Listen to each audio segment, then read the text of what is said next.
Hello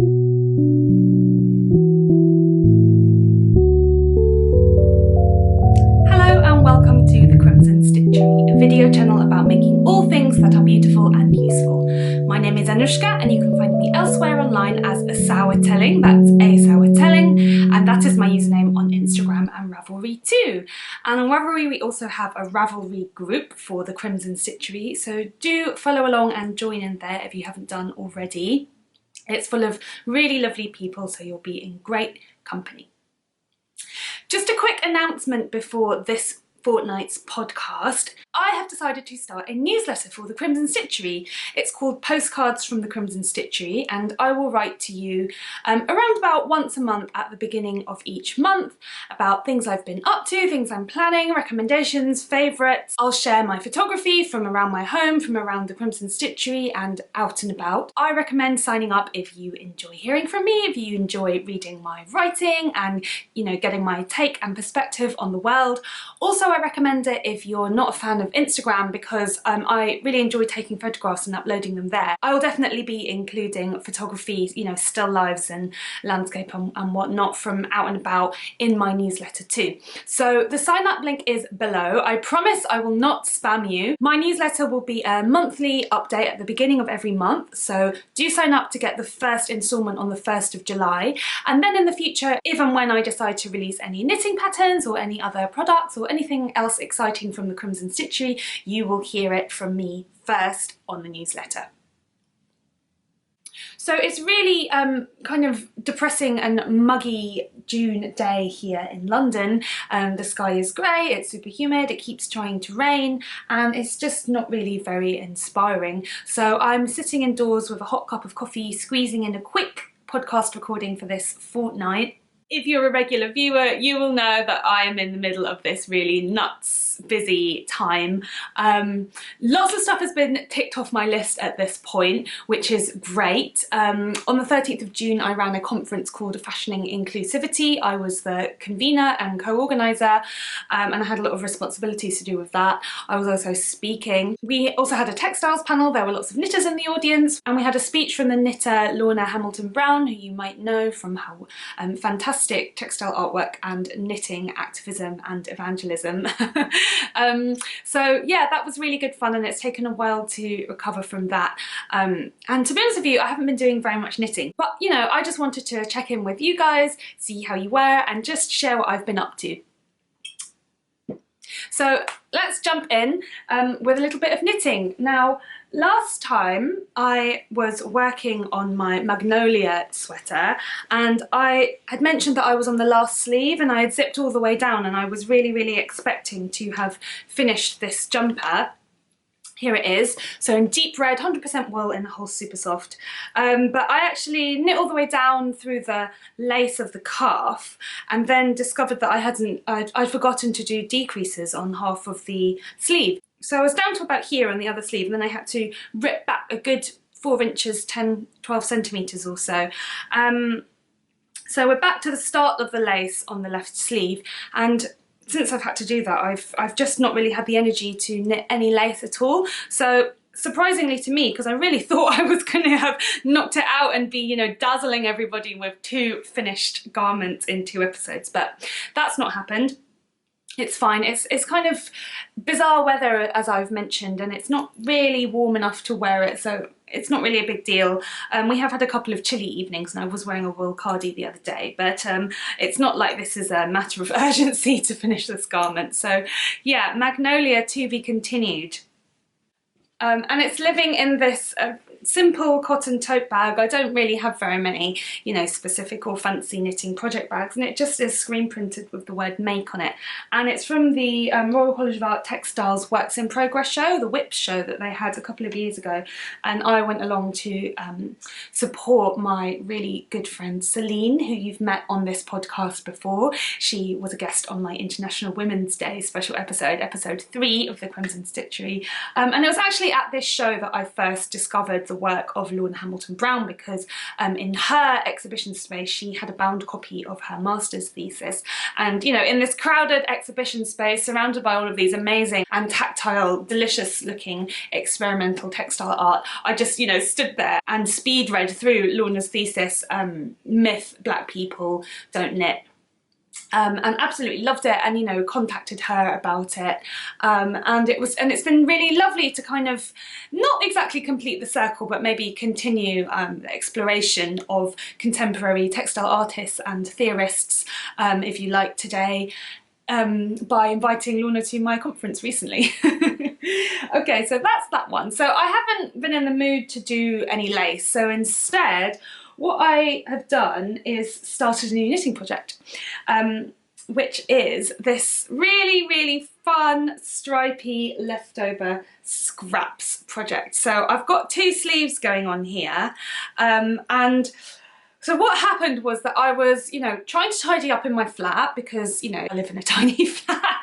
Bit of a long-running joke for this podcast, if you will, but I was literally trying to open a drawer and it was stuck because, you know, there was something from above the drawer in it, and I was pulling and I was pulling, and as I was pulling, balls of yarn just started popping out, and I was like, ah, because I really do not have a very large stash of yarn. I know that it's very personal and, you know, it would compare differently for different people, but definitely as far as internet knitters are going on, my stash is pretty small, and it's been this ongoing battle to try and reduce it, because yarn just keeps appearing in my house. And I said to my partner, why have I got so much yarn? I just don't understand. I keep knitting and knitting, like it's just not going away. And he just said to me, it's because you love yarn. And that was that. But anyway, I'm not really happy with the amount that there is. So I've been longing to do a leftover jumper for a while, and this is it. And gosh, even just the act of putting this 100% wool sleeve on one arm, I'm already completely boiling. Humidity is no joke. So yeah, it's loosely based off a pattern called Caterpillar, which is a Kaffe Fasset pattern, essentially a large oversized stripy jumper with a cowl. But I'm not knitting along to gauge, I'm not knitting with the recommended yarn, I'm not following his set stripe pattern, I'm just doing my own thing, kind of inspired by the sort of feel of the jumper, and I think it's going to be really, really fun. So far I've got these 2 sleeves, and I've made a real effort so that the stripes are not the same in any way, and I'll see how I can continue that through the body and the cowl. But I've got this tote bag that I've turned into a drawstring bag, that is just absolutely full of leftover yarn, some of which you might recognise because this magenta pink I knit into my Aureus cardigan from episode 1 of the Crimson Stitchery. I've got some leftover Holst Super Soft from this Magnolia jumper. Other bits and bobs. This navy was a hat that I knit for my stepfather that you've seen. This bright orange and this really interesting brick terracotta red is leftovers from some anonymous knitter that somehow just ended up in my hands, which happens quite a lot. People just give me their stuff.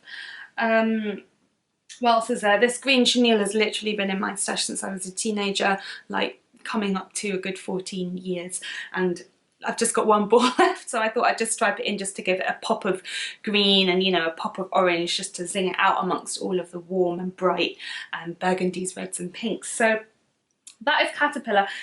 I've been holding all of the yarns double and working on 6mm needles, so I've been really enjoying what a fast and speedy and fun knit this is. However, just like the Magnolia, it's not a portable project at all, so I've just been working on it in the mornings when I've been quite tired trying to wake up, and also in the evenings from watching some television before bed, and I'm really enjoying it. Just as I think my brain has just been way too full to handle multiple projects. Even something simple like a stockinette sock has just been too much for me, so just one thing at a time and keeping it simple, really. So I mentioned this drawstring project bag, and a big thank you to everybody who left a comment on the last video when I inquired if you were interested in tutorials. I've actually filmed half of a tutorial video about turning a tote bag into a drawstring project bag already, and I look forward to sharing that with you greatly. Just a few little finishing things I need to do on that. and a little bit more footage to record. Thank you for everyone's interest in tutorials about sewing on different types of buttons, and people have suggested doing tutorials on different mending approaches for different situations. I've added it to my list and I'm really looking forward to filming it, so big thank you for getting involved and making those great suggestions. I am always open to suggestions, thoughts, comments and constructive criticism only for videos. But I will just say that you know, if you make a request for a video, I read all comments, so I will take it on board, and as I said, add it to my list, but I can't guarantee that it's going to be, you know, necessarily the next video that I film, because I try to start filming and gathering material for non-podcast videos quite a lot in advance, and then just kind of collate it together, edit it up and release it so that I've got time to create content when I'm really, really busy. And, you know, that is exactly what people who actually make, you know, television and film do. It's rarely done like, you know, last minute. People do it in advance and then schedule it to release. And it's the same with me. So if you've made a tutorial and it's not appeared and you really, really want it, you know, don't worry. It probably will be coming soon. It just might take me a little while to get to it. Particularly as with tutorials, I've really struggled filming them solo on my own. So I've realized that actually I really need to enlist the help of an assistant, either my partner or maybe my sister, get them to come in and help me just be a second pair of hands, because it's really hard to demonstrate the, you know, technical aspect while also keeping an eye on the viewfinder, you know, moving the camera around, making sure that it's in focus, getting the right angles, so on and so forth. So yeah, thank you for your patience, I think is what I'm trying to say. Okay, so that's that. And then what I ended up doing all Sunday this week was working on my lehenga, which I mentioned last video, because my friend is getting married this Friday, and she is Hindu and a family from the north of India, and you know, in their culture it's very, very welcoming for wedding guests to turn up in Indian clothing, and me as a young and unmarried woman, I'm wearing a lehenga. So I purchased a semi-stitched lehenga, so it's kind of half made up. So basically, lehengas can be incredibly expensive because, you know, obviously they're beautiful. They're made by tailors and artisans, and also they, as characteristic of a lot of Indian clothing, they're highly decorated. There's a lot of surface embellishment, embroidery, beading, you know, sequining, anything that you can imagine is on it. And that's beyond my means, it's beyond my budget, I just couldn't afford it. So I opted to go for a very simple and plain semi-stitched lehenga, which basically means that I got a piece of net with some gold thread embroidery done on it in the shape of a bodice, and some cloth, raw silk, and then I got a skirt that had been mostly stitched up into panels, so it's sort of like A-line and then lots of panels, and then they flared out towards the hem, and the hem was made up and the waistband was loosely made up. So the skirt was fine, I just had to, you know, fit it to my waist and hip, and, you know, scoop that out and pop in a zip.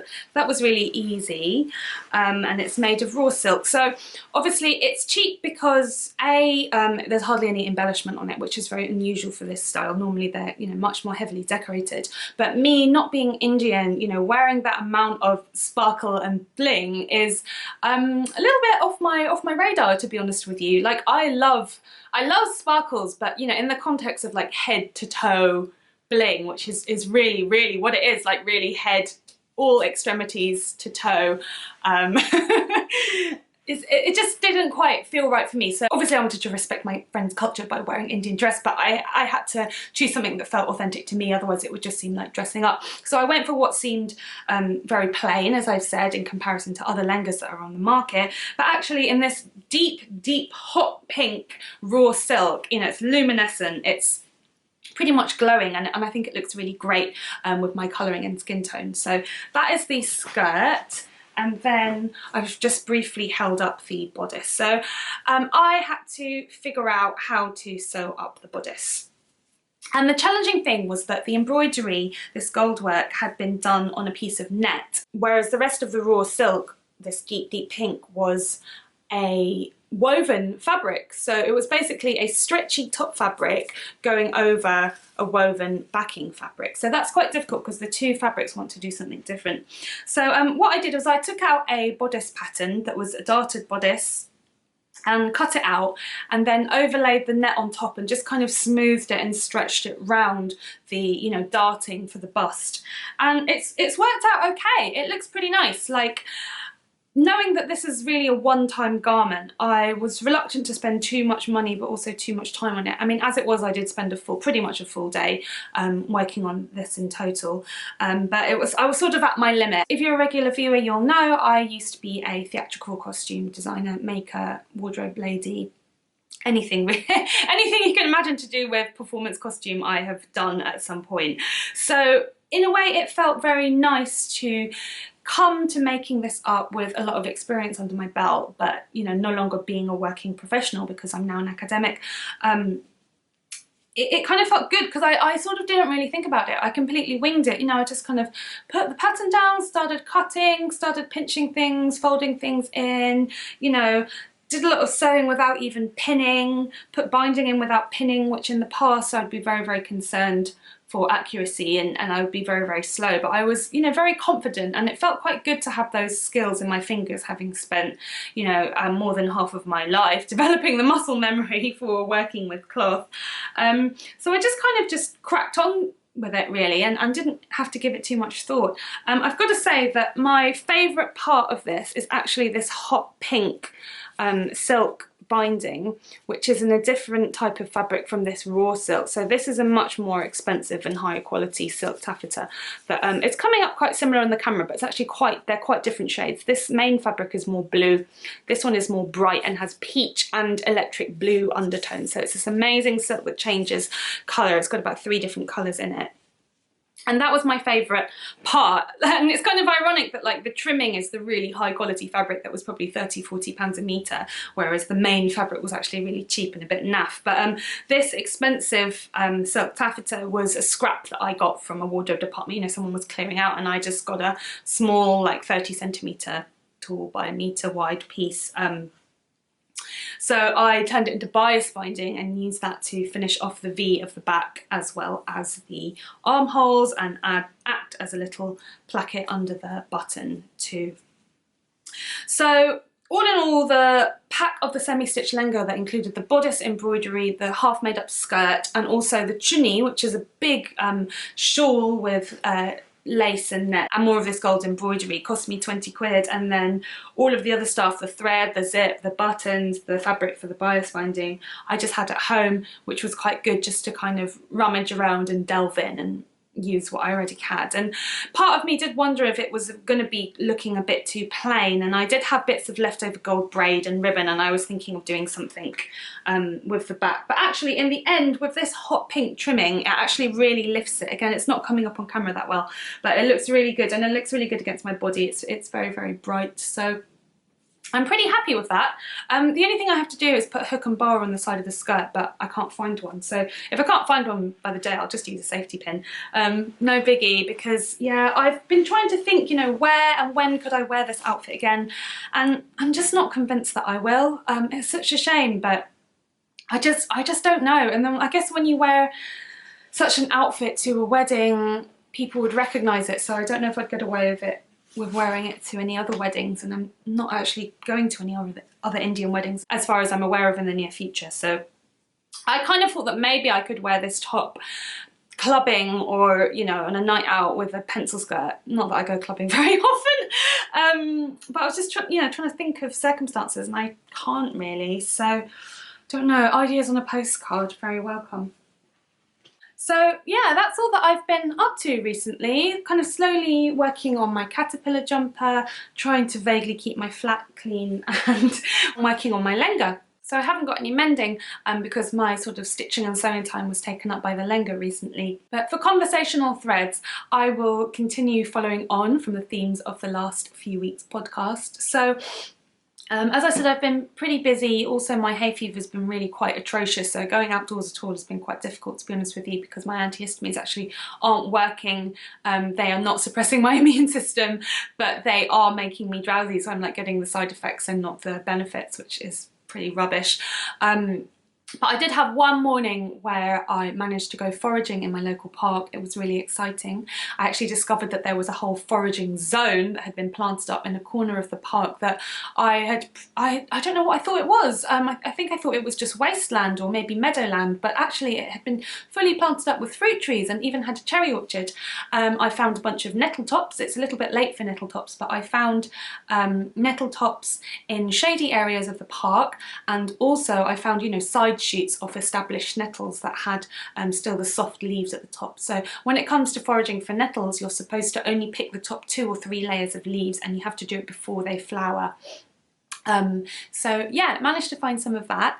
So I had a really great day at home a couple of weeks ago, where I basically spent it brewing up concoctions from The Handmade Apothecary, the book by Vicky Chown and Kim Walker that I recommended highly and talked about in much more detail in the last episode of the Crimson Stitchery. So here I've got bitter digestive tonics, and I've got a nettle tonic wine brewing away. I think this nettle wine should be ready soon. And I basically used a bottle of wine that I was not enjoying drinking, and I think the recipe called for brandy, which does have medicinal purposes, doesn't it? Because, you know, you have like a hot toddy with brandy, honey and lemon when you're sick, to make you feel better. But I didn't have any brandy that I wanted to spare because I've only got really tasty brandy from Portugal. So I didn't want to put it in the medicine, so I just used some Cointreau. Probably doesn't have as many medicinal purposes, but whatever.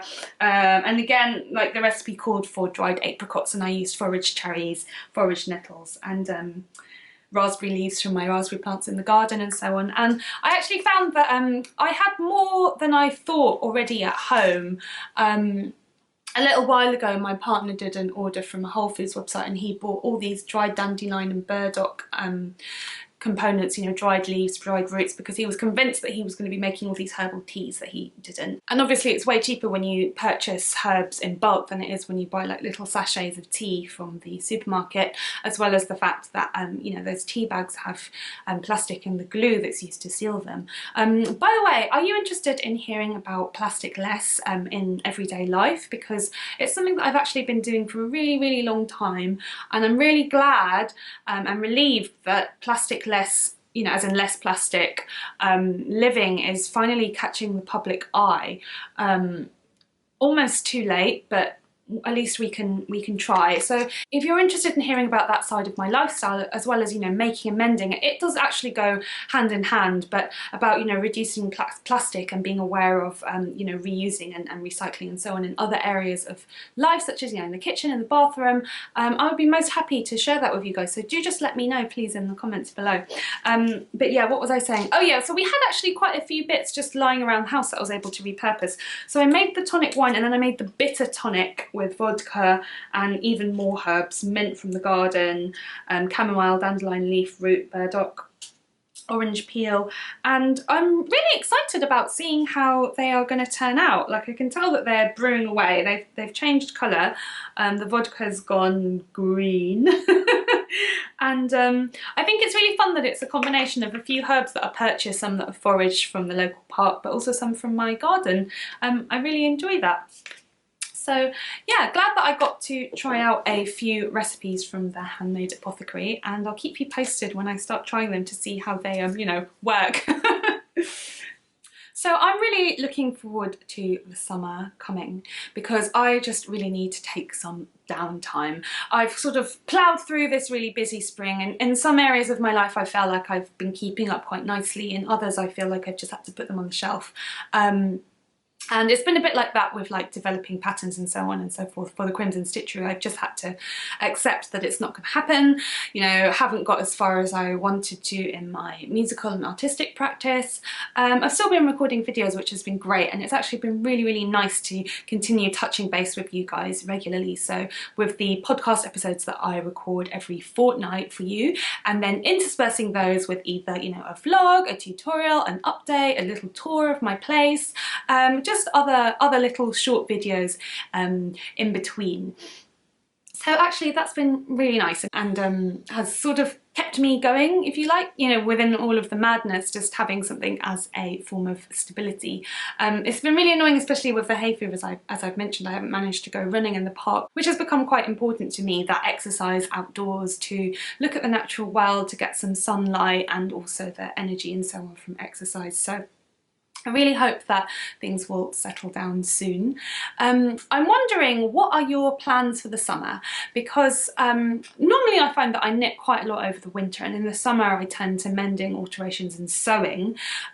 This summer it started to be like that as well. You know, I've sewn my lehenga, I've not done very much knitting, and I wonder if that is the case for you.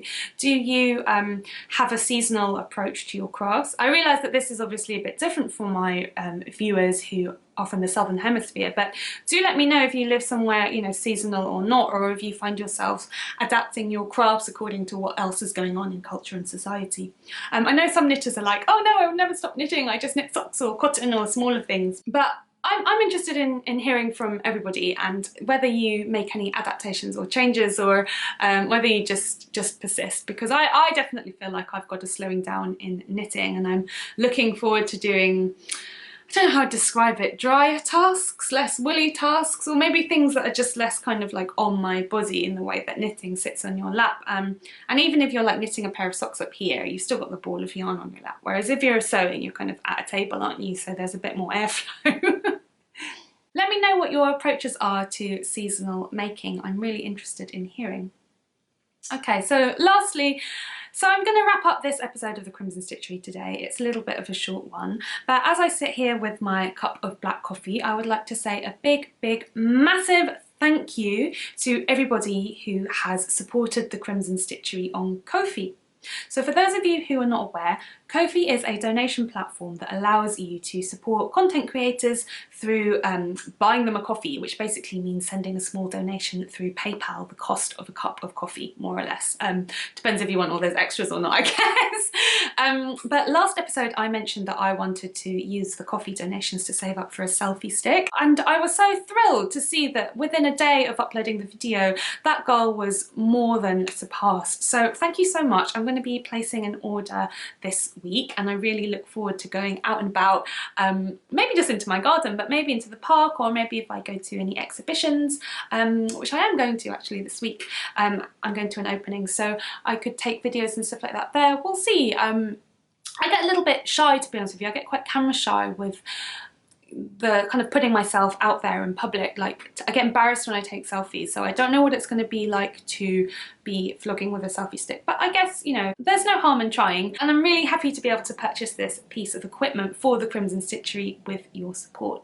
So I mentioned over on my Kaffe page and in the down bar here on YouTube for last episode that because we'd met that goal quite quickly, I actually uploaded a new goal onto Kaffe, which was to start saving up for an external hard drive, a very large 4 TB external hard drive. So this is a much less glamorous and exciting goal, and basically what's happening is that I've been making so many videos for the Crimson Stitchery now that my computer is actually full up, and because of that it started to malfunction, and I've done a lot of, you know, decluttering on my computer. I've backed things up, I've deleted old backups, I've tried to move things around, and it's just got to a limit, and it's actually very difficult for me to use my computer at all now. You know, it's starting to go wrong because it's too full up.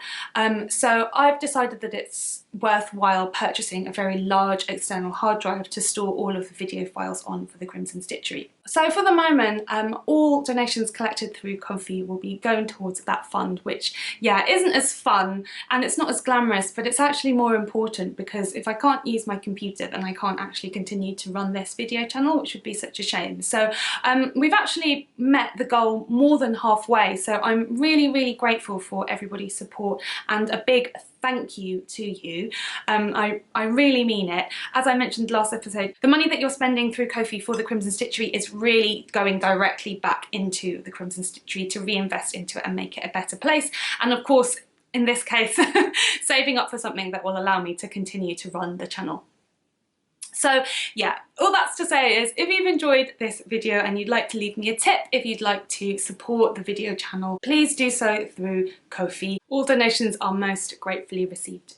If you don't want to donate on Kaffe, or you don't have the means to do that, that's absolutely fine. It's totally not a requirement, but I really appreciate your support. And you can support the Crimson Stitchery by just sharing the Crimson Stitchery. If you've reposted it, if you have added the Crimson Stitchery to a list of recommended podcasts, if you have given it a shout out on your Instagram page or on your podcast, please let me know, because sometimes I don't always get the tags, especially through Instagram. I don't really know how it works, but there's honestly been a lot of times where I've missed it. And if you come to the Crimson Stitchery through a recommendation from someone else, please let me know, because I'd really love to thank that person. It's really important to me that the Crimson Stitchery will always be a welcoming and accessible place for people of a variety of different, personal and economic backgrounds. So thank you for your support in whatever way you've decided to show it. That's it for today. Please don't forget to give this video a thumbs up and a subscribe to the Crimson Stitchery if you haven't already. And do remember to sign up for my newsletter, because the first instalment is going out on the 1st of July. Do sign up for that if you haven't already, so that you don't miss out. And the link for that and everything else, as always, is in the down bar below this video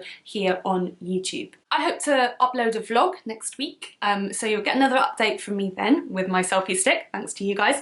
And then after that I've got a special episode celebrating Pride in London, because whilst June is Pride month, Pride in London happens in the first week of July. I've got no idea why it's a little bit late, so I've got a really special episode for you guys up my sleeve that will be released in time for that. I hope that wherever you are safe, you are well, and that you are enjoying the seasons. Happy knitting and take care. See you soon. Bye bye.